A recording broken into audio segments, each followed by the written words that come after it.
Hoy tenemos a Verónica Llera. Muy buenas, Verónica. Buenos días, Sergio. Que viene de Cobas Asset Management. Y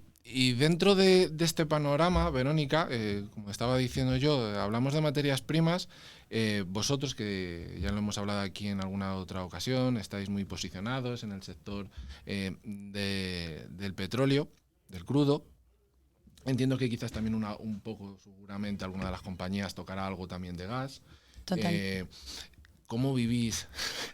toda esta situación macro? Bueno, pues al final efectivamente esta inversión en materias primas, en concreto en el sector energético, nos ha servido de cobertura de una forma muy importante ante la volatilidad y las caídas tan abultadas que estamos viviendo en este 2022.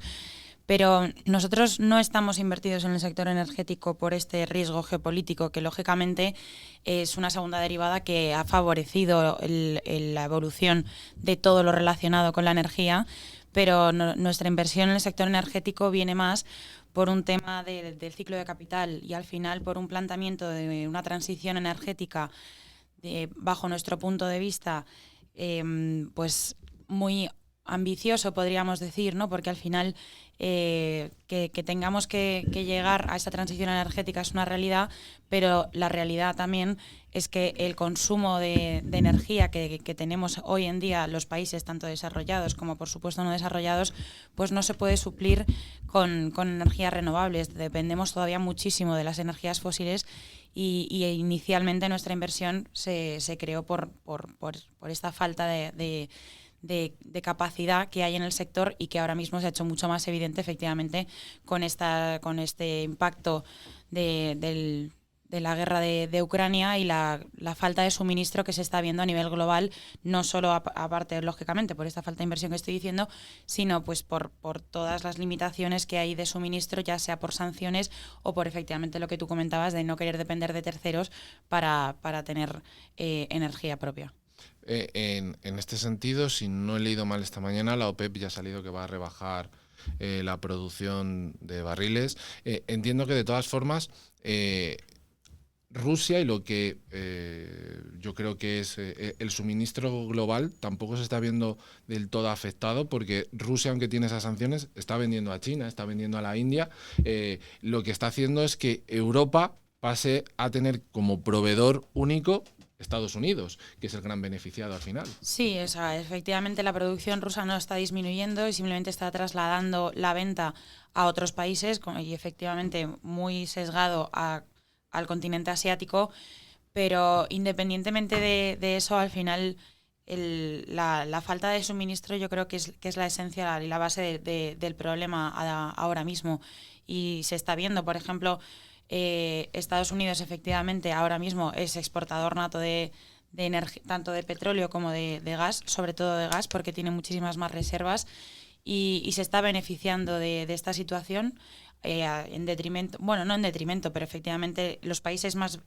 impactados negativamente es la eurozona y los que más necesidades tienen, pues mismo lo podemos ver con Alemania, ¿no? Con la dependencia tan fuerte que tenía de Rusia, y pues ahora mismo lo que hay que hacer es trasladar la energía de otras partes y, por ejemplo, en este sentido, nuestras compañías que tenemos inversión dentro del fondo, que has comentado bien al principio, la exposición a energía, en una parte de ella es a través de compañías que transportan tanto gas como petróleo y se están viendo muy beneficiadas, lógicamente, primero por las necesidades que estamos comentando y por la carencia también que hay de barcos a día de hoy, la congestión que hay en muchos puertos para movilizar cualquier tipo de materia, ¿no? Ya no solo energía. Y bueno, al final esto lo que está repercutiendo es positivamente porque se están cerrando contratos a unos precios muy rentables y bueno, las compañías lo están demostrando a nivel de publicación de resultados, como lógicamente la evolución de las cotizaciones en bolsa. En este caso, sé que vosotros habéis hecho un vídeo explicativo, pero siempre es interesante porque, claro, llevamos viendo cómo el gas y el petróleo desde el verano hacia aquí ha ido cayendo. Bien, es verdad que ha tenido unos repuntes momentáneos y ha vuelto a caer, pero muchos particulares se preguntan, ¿no? Si ha estado cayendo, ¿por qué luego a mí eso no me acaba de repercutir en el bolsillo? Y a veces cuesta explicarlo porque pensamos que una cosa, en este caso la materia prima, ha bajado, no en el momento, pero sí pasado un tiempo debería de bajar, y la realidad es que posiblemente eso no suceda hasta dentro de todavía mucho tiempo. A ver, es cierto que el petróleo ha tenido correcciones, sobre todo en el mes de septiembre, bajo nuestro punto de vista, no atendiendo a los fundamentales del sector, sino simplemente ha sido por un impacto negativo de todo lo que se está descontando de una posible recesión o desaceleración económica. Y sí que vemos que aunque pueda desacelerarse el consumo, no las necesidades que hay son todavía muy fuertes y la oferta a día de hoy tampoco no se puede acoplar a esa demanda, a ese consumo, a esas necesidades. Y lo que comentas de por qué no nos repercute de forma tan directa es porque, lógicamente, hay más variables que afectan por ejemplo, pues eso, el consumo de gasolina, ¿no? No va en paralelo que caiga el barril de Brent o el West Texas, que es la referencia en Estados Unidos, y por eso vaya a bajar en la misma proporción lo que nosotros pagamos por la gasolina, porque al final hay que tener en cuenta que hay pasos intermedios para que nosotros podamos consumir la gasolina, y sobre todo pues es las refinerías, en este caso, a día de hoy tienen una capacidad que está en máximos y no pueden, para explicar previamente, las refinerías lo que hacen es transformar el petróleo en los productos derivados, entre ellos la gasolina, ¿no? Y la capacidad de las refinerías está en máximos, con lo cual no pueden transformar más, digamos, y por eso los precios siguen tan altos y no repercute tanto a la baja las posibles caídas que veamos en la evolución del petróleo. En este caso, el problema es que alguno dirá, bueno, pues que haya más refinerías, ya, pero el proceso de creación de una refinería no se hace en apenas unos meses, sino que lleva, creo que son proyectos de 3-4 años. Son empresas muy intensivas en capital y efectivamente no se puede abrir una refinería de la noche a la mañana, y es un proceso paulatino, lento, que pues esto también es una segunda derivada de lo que estamos comentando, de la escasez y el problema que tenemos de suministro, que ojalá fuese como la tecnología, ¿no?, que evoluciona de una forma rapidísimo. No es así. Y también, pero esto por otra parte lo que ofrece es una ventaja a muchísimas compañías de tener esa visualización de crecimiento a futuro sin entrada de competidores y esas barreras de entrada que, bueno, pues que luego también en bolsa a día de hoy este tipo de sector energético en todas la fase de cadena de valor están muy baratas, con lo cual pues ante las expectativas de futuro positivas y la valoración, pues creemos que es una opción de inversión muy positiva todavía. Sí, que entiendo, ya lo hemos hablado aquí en algunas ocasiones, tanto contigo como algún otro compañero, de que todavía le veis recorrido a la inversión.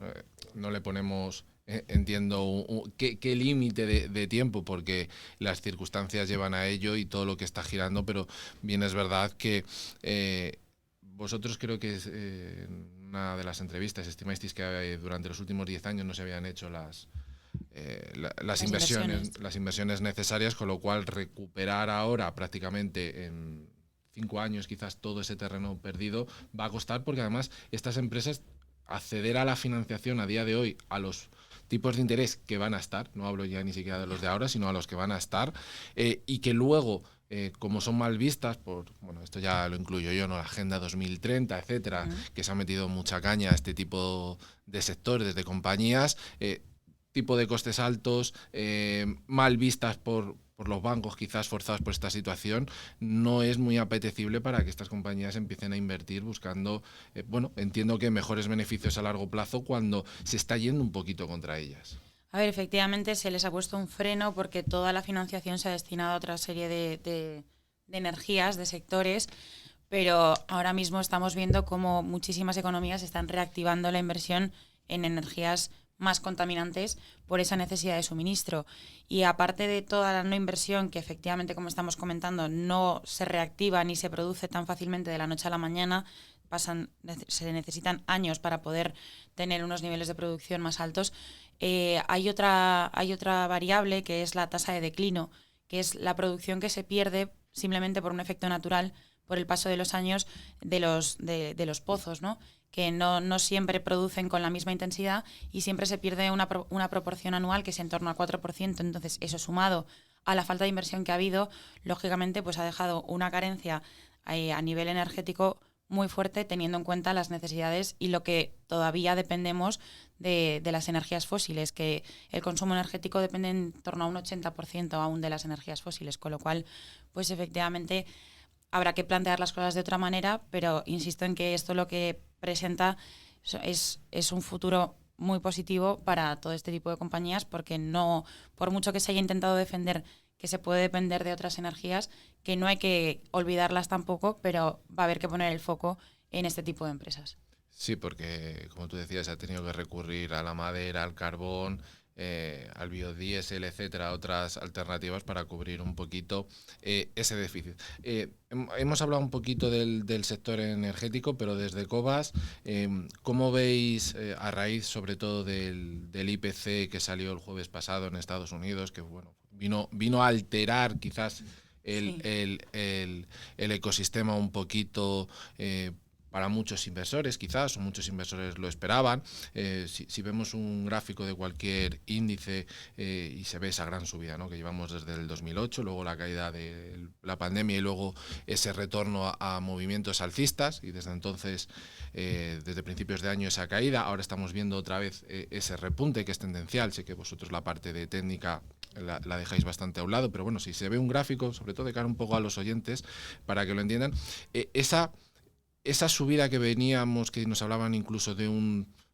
rally de cara a final de año y quizás parte del siguiente, ha venido potenciado por toda esta subida del IPC en Estados Unidos, que ha caído, pero lo sorprendente es que ha caído en España, y vemos también que esto es un inciso, que en Reino Unido, pero en Italia, ha despegado, ¿no? Pero fuera de eso, el que haya subido, que haya bajado el IPC en Estados Unidos y eso lleve a que supuestamente haya una relajación en las subidas de tipos, que no quiere decir que no vaya a haber subida de tipos, sino que lo van a relajar. ¿Desde Cobas lo veis con cierto optimismo o vuestras tesis siguen sin tocarse, vuestras valoraciones siguen sin tocarse? O sea, como bien dices, nosotros no vamos a cambiar nuestro posicionamiento por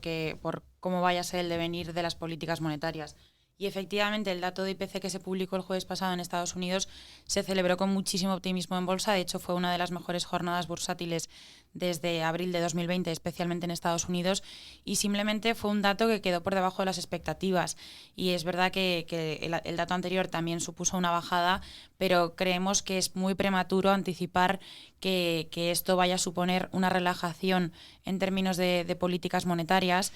Y no hay que olvidar que por mucho que empiece a bajar la inflación, seguimos en umbrales de inflación muy elevados, que una tasa subyacente esté por encima del 6%, que está tanto en Estados Unidos, en España, en Inglaterra, todavía puede tener un impacto muy negativo en las economías. Cuando hablo de inflación subyacente, quiere decir que excluye los componentes más volátiles como es la energía y los alimentos, ¿no? Porque eso es lo que refleja, yo creo, de una forma más real lo generalizada que puede estar la inflación a nivel global dentro de los productos que consumimos en el día a día. Entonces, bueno, probablemente la inflación no se vaya a mantener en estos umbrales tan elevados, pero no quiere decir que vayamos de golpe a volver a inflaciones del entorno que hemos estado viviendo en los últimos 10 años. No va a desaparecer de la noche a la mañana. Y de hecho, los estudios dicen que cuando las economías superan umbrales de inflación por encima del 5%, en media tardan 10 años en volver a rebajarla al objetivo de los bancos centrales, que es el 2%. Con lo cual, en este escenario, creemos que hay que poner el foco en estar bien protegidos ante este impacto negativo que es la inflación, y para nosotros la mejor forma es estar invertidos en activos reales y, en nuestro caso, en acciones. Verónica, dentro de estas, digamos, nuevas vías que vais buscando en Cobas de llegar al público en general, ahora tenéis una cátedra que creo que puede ser muy interesante, que es una cátedra con el IES, sobre el ahorro y sobre las pensiones. ¿Exactamente en qué va a consistir esta cátedra? Bueno, pues lo que busca es intercambiar, ¿no?, conocimiento entre pues tanto empresas, gobiernos, y bueno, pues buscar soluciones al problema latente que tenemos, que son las pensiones, ¿no? Que al final nos olvidamos mucho y pensamos que lo tenemos todo solucionado, pero la realidad es que la viabilidad a día de hoy del sistema de pensiones pues es muy limitada, ¿no? Que sobre todo porque cuando lleguemos a la jubilación probablemente las personas que haga falta, las personas trabajadoras que hagan falta para poder pagar nuestras pensiones, pues sean a lo mejor, me lo invento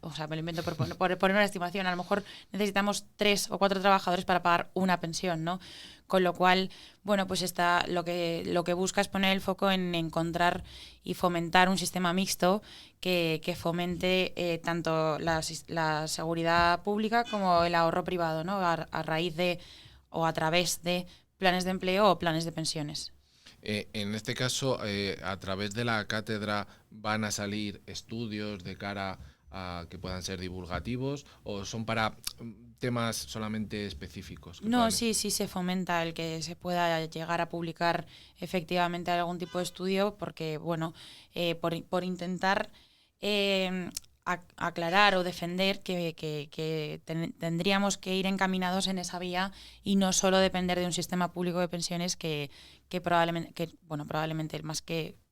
prácticamente seguro no tiene la capacidad de abastecer por la demografía que tenemos actualmente el futuro de las pensiones. En este caso también recordar que dentro de Cobas otra de las patas es Value School, y que ahí tienen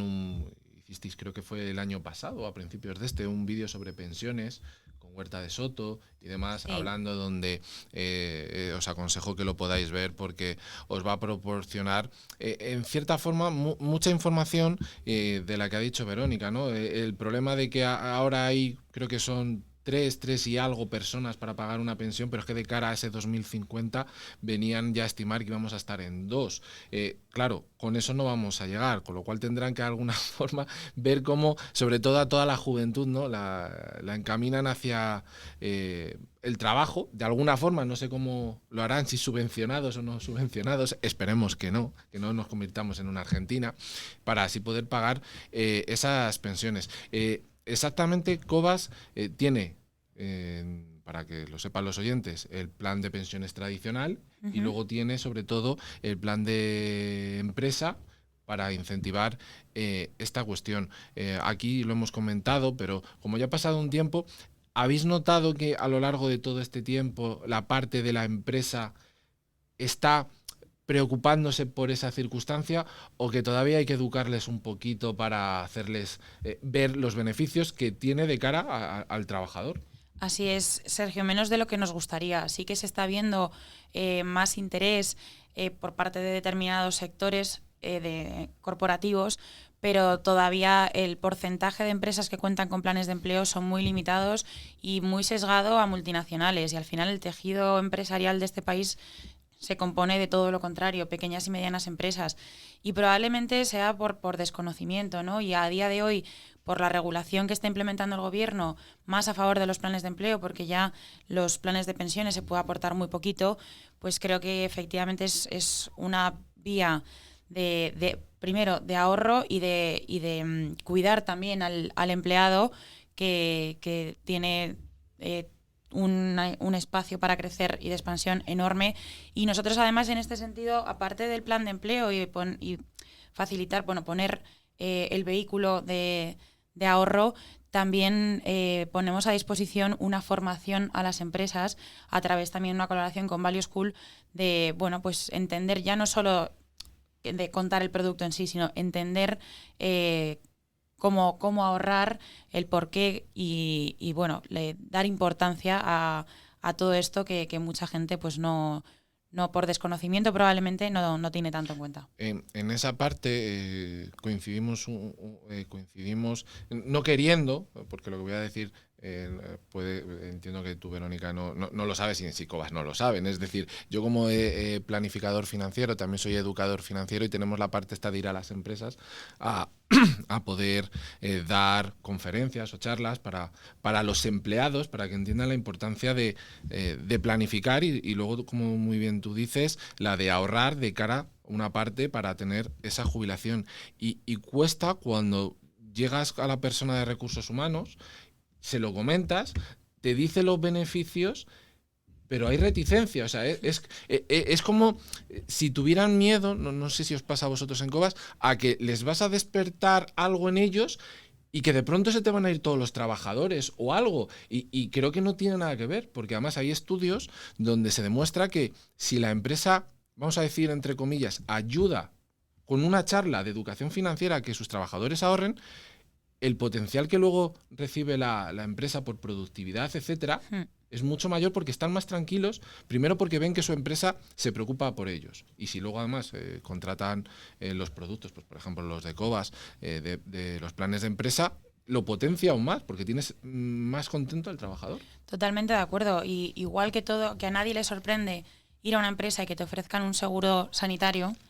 no debería de sorprender que te ofrezcan un plan de empleo. Y la posibilidad porque además lo que te puede aportar la empresa a ti son 8.500 euros, que bueno, luego todo eso depende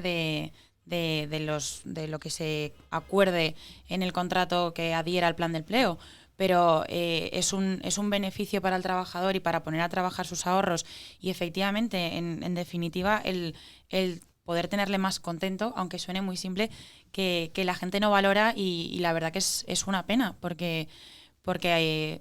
hay que ser conscientes de que esto es tan importante como cualquier otro beneficio social que te pueda dar una empresa. Sí, porque en este caso a lo mejor no todo el mundo quiere que a lo mejor de lo que ingresa se le quite tanta cantidad de dinero, 8.500, pero teniendo en cuenta que muchos particulares, ¿no? Cuando llegaba esta época del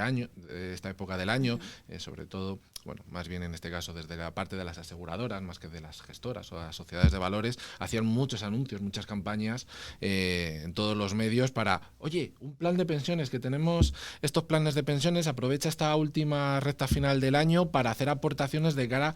a la renta del año que viene. Y la gente lo hacía. Bien, es verdad que ahora por ley son 1.500 euros, pero había gente que metía 2.000, 3.000.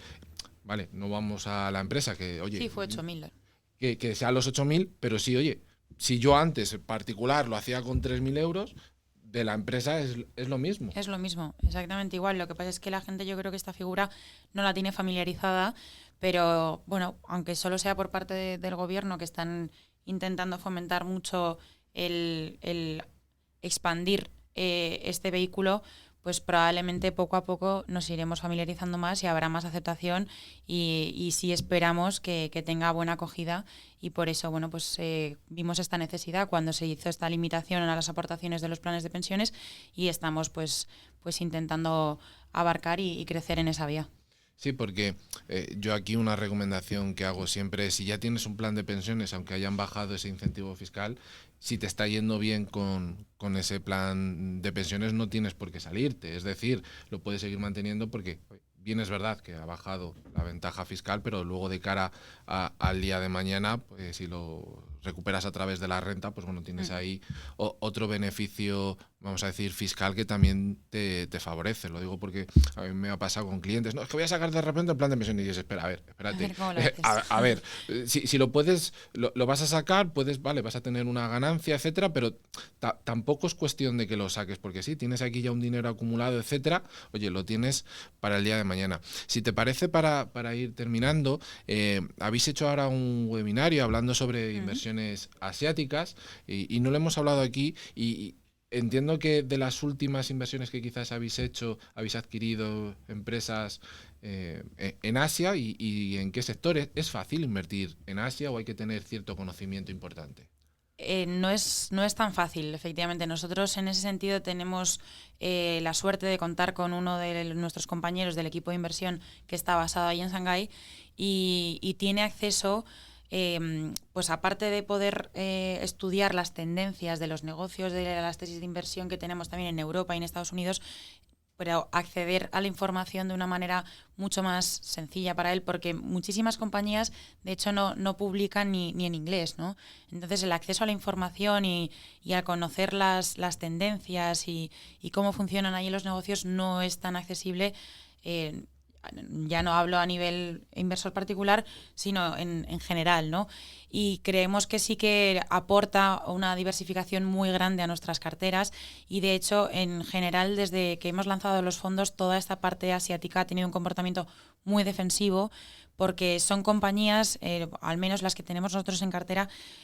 todas ellas cuentan con un accionista de referencia y esto al final o es una empresa familiar.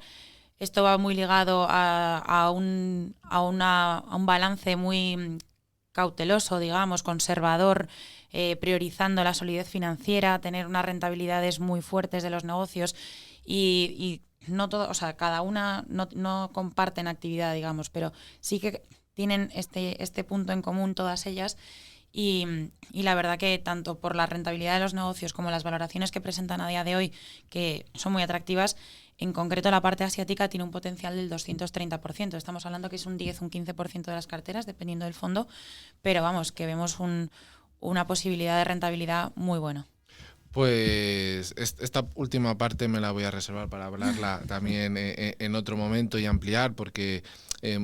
muchas veces el problema de invertir, como tú muy bien dices, en Asia es el idioma, y luego que no todos los intermediarios financieros te facilitan el poder acceder a ese mercado. Ha sido un placer, Verónica. Igualmente, Sergio. Vamos a hacer ahora un descanso y ahora volvemos.